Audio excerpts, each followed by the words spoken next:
Alright, so people want to know how I, as a Christian, can work with Muslims. And I'll explain it to you like this. I went back to the Old Testament. Alright, plenty of times in the Old Testament that people said, let God be the judge between us. Whose path is right, whose path is wrong, let God judge the path between us. I'm a scripturalist. So, in my mind, we shouldn't be celebrating Christmas or Easter. We should be celebrating the Jewish holidays with Jews because Christians are adopted Jews.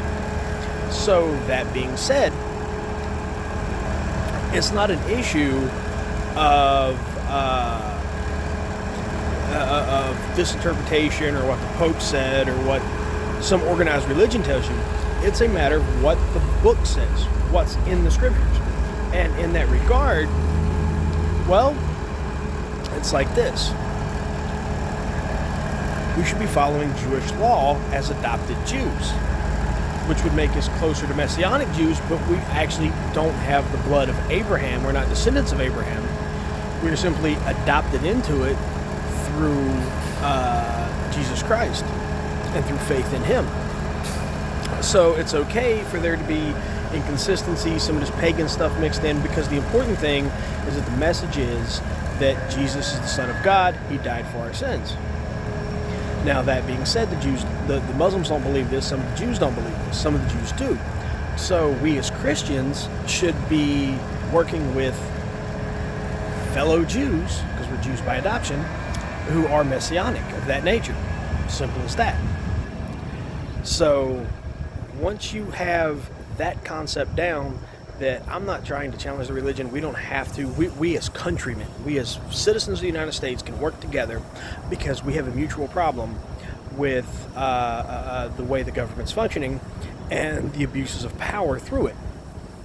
Now, I always this is something that doesn't make sense to me, because when you get into the idea of socialism and all the people flaunting and wanting socialism, you come to this issue, right? And this is the fundamental issue from here. You have all these different groups trying to attract all these different people to socialism, tell you socialism is such a great thing.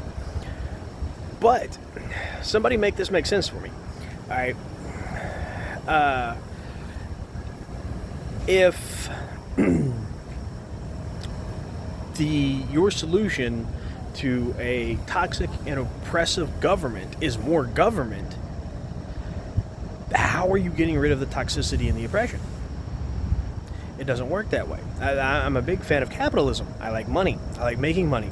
I like investing my money in things that'll make me more money. That's why I still write books.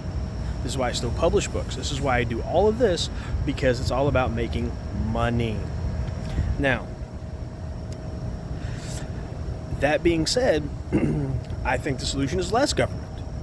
And since I got up and swore an oath before God to uphold and defend the Constitution against all enemies, foreign and domestic, I feel that I have to step myself out there, put myself in danger, do whatever it takes to bring about a solution to these violations of the Constitution.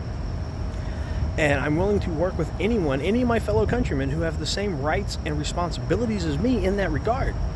You know, there's this song that says two rights don't make a wrong. It just keeps going on and on. So rather than having the whole religious debate, I will let God decide between us who is right and who is wrong. And in the meantime, as my fellow human being, as my fellow American, we need to work on bringing a solution to the problem of our toxic government and the abuses that happen through it. Now, see, I'm willing to put myself out there, lay everything on the board, and show you where I stand and what I stand for. I'm willing to step out there. I'm not qualified to be some kind of civil rights person. I'm not qualified to, and I don't feel I should be doing it, but I'm the one who did. And if I can do it, anyone else can do it. I mean, after all, I'm a fraud, fake, phony. I'm a complete bullshit artist. But if I can do it, you can do it, because everyone says I'm a piece of shit, and everyone says that, I'm a fraud, fake, and phony, and that my methods don't work. What I'm showing everyone, is that my methods do work. Think about that.